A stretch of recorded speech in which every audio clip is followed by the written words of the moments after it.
Welcome back to Variant Quran. I'm Dr. Daniel Brubaker.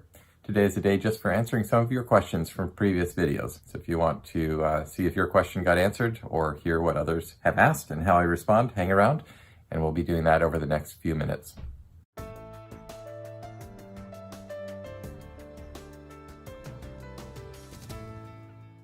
Well, thank you very much for being with me on this channel for this time. We're approaching 6 months since I started doing this, and we are also approaching 16,000 subscribers to the channel. If you have not yet subscribed, please do so. It's great to have the opportunity to connect with you on a regular basis, and I do appreciate each one of you who has subscribed on here and who is watching these videos. I take gratification in knowing that the things that I'm talking about are connecting with people not just near me, and not just in my circle of friends, acquaintances, or colleagues in academia, but in many places around the world. So whatever benefit this is to you, I'm glad that it is a benefit to you, and thank you very much for watching.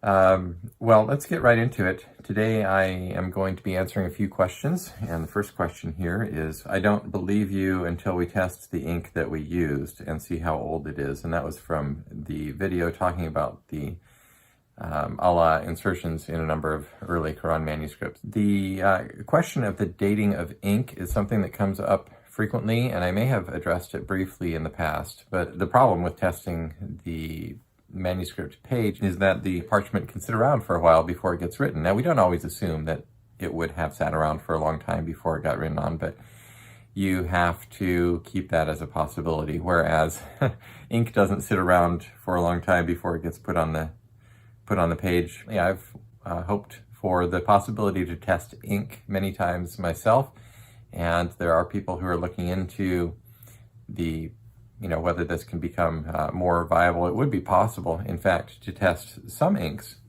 namely those inks that are that contain organic material, and anything that was once alive is organic. And so it would be possible to test organic inks for their age. The only problem is that in order to do radiocarbon dating, you need a sufficient amount of material to do it, and the test is destructive, meaning you would need to have lots of ink or a sufficient amount of ink that would destroy a lot of the manuscript in order to get the ink for it, which just is not a viable thing. Nobody's going to scrape off the ink of an entire manuscript just to find out how old it is, because then you don't have the manuscript writing anymore. That is the problem with dating ink.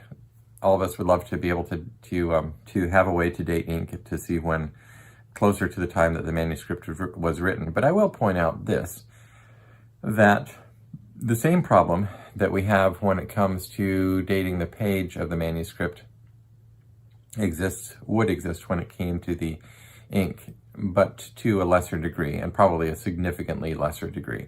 And that is, the dating of parchment obviously presumes that, and because the radiocarbon date gives a probability range of when the animal was alive, that the parchment was made from, and there's always the possibility that pages sat for a time, perhaps an extended time, perhaps even centuries before it was written. And so you don't know for certain that the radiocarbon date gives you an indication of when the manuscript was written. Now, you know that the manuscript was not written before the animal died, so that does give you that part of the date range, that end of the date range. So yeah, that just answers that question about ink. I too would like to know how old it is, but until we can only work with the tools that we have, and we don't have that tool right now. All right, here's the second question.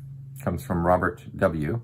It says, what I would like to see, perhaps in a future video, is some consideration of the theological implications, if any, of these variants. Would that be possible? And that question was related to the video in which I presented to you a frequently corrected word in early Quran manuscripts, and that was the word deriving from the root ra, zay, kaf, and that would be a very obviously important thing to do, is to talk about the theological implications of these variants. And not only with these variants, but with the other variants that I talk about. I would have to go back and look at that video to remind myself of what I did cover in it, but obviously the word rizq relates to Allah's providence his provision for people's needs, and that is something that does have that is a theological matter. How Allah provides for people and the manner and means in which he does so and so forth. So there's not much more really to say there, except I acknowledge the importance of talking about theological implications of these variants, because that's quite possibly one of the motivating factors if we are looking at something other than mere scribal correction of a mistake. All right, here's the third one. This is from the very first video that I did, which now just went over 40,000 views. So thank you for watching that video and sharing it with people. This Abdurrahman says, stop putting words in his mouth. Human error is found in everything, especially when people are writing it by hand. That's why you see the corrections. Scripture error are not found in all the Quran that were written in the same time. There are plenty of Quran that don't have those mistakes and were written on the same time or earlier. The big assumption that Abdurrahman makes is that all of these corrections are human error. Now, they may be human error, they may not be human error, we don't know. And we have to consider the possibility of human error, but we have to consider, I think, other possibilities as well. And so the very existence of other Qurans written at the same time or earlier, other Quran manuscripts that align with the standard rasam as we have it today, does not necessarily mean that a variant or a correction that seems to lie outside those things is not significant. It may be significant. It may represent a point in time at which a scribe or a corrector saw something in the manuscript or felt something to be correct that was at variance with what we have. All right, let's move on to the next one here. This is Seth Suleiman, and his comment is, number one, Quran means recite, and it is revealed through recitation. And so number two, this commenter says, on a piecemeal basis over 23 years, Angel Gabriel recited to Prophet Muhammad, who memorized it, and recited to the many known companions who memorized, recited, and practiced its message. It was preserved for 23 years through memorization, recitation, and acting upon its teaching by thousands of known companions, though many of them wrote piecemeal over that 23 years. Its preservation is totally unlike the Bible and other scriptures, though its interpretation was and is still ongoing to answer ever ongoing issues. So I hear this observation, I hear these comments, and what